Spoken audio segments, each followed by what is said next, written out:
Good evening, everyone. My name is Jin. Today I'm going to walk you through this possible presentation titled Mobile Apps and Health Apps for Common Non-communicable Diseases, a systematic search in App Store.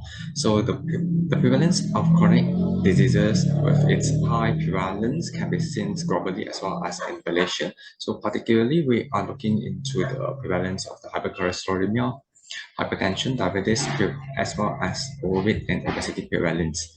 So we're aware that the mobile apps and health apps offer an opportunity to improve the lifestyle of patients with chronic diseases, and this is supported by the previous feature review.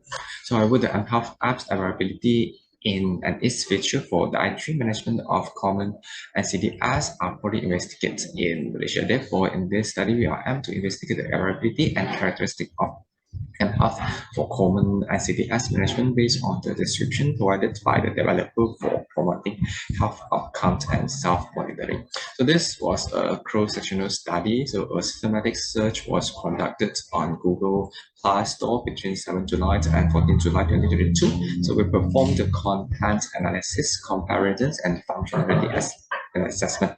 So we assessed the mHealth category, the healthcare aspect involving scientific testing, self-monitoring feature, were also analyzed based on the description provided by the corrector, and the search term that we use were weight loss, obesity, diabetes, hypertension, cardiovascular disease, stroke, weight management, diet, and we include only the apps described in English or Malay English only.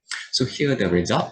So total we included 46 apps in our study, and among them 41% of the apps belong to the chronic diseases health management, while 59% were characterized under the weight management category. So also out of the 41%, so 10.5% specifies their treatments for the management of the cardiovascular disease, and 10.5% account for the hypertension, and 60% specialize in the type 2 diabetes, and 31.6% for the weight management, and the rest were non-specified risk cover for the general non-communicable disease.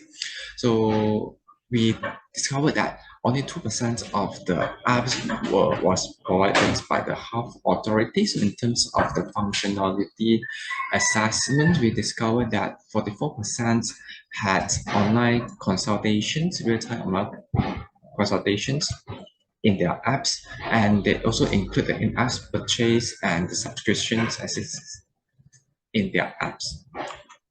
So here are the highlights of the results. So we discovered that 80% of the apps did not indicate the involvement of the healthcare professional in their apps, and 100% did not report its effectiveness in terms of the chronic health management. And 83% of the apps have the self-monitoring features such as the weight tracker, food tracker, and others health indicator.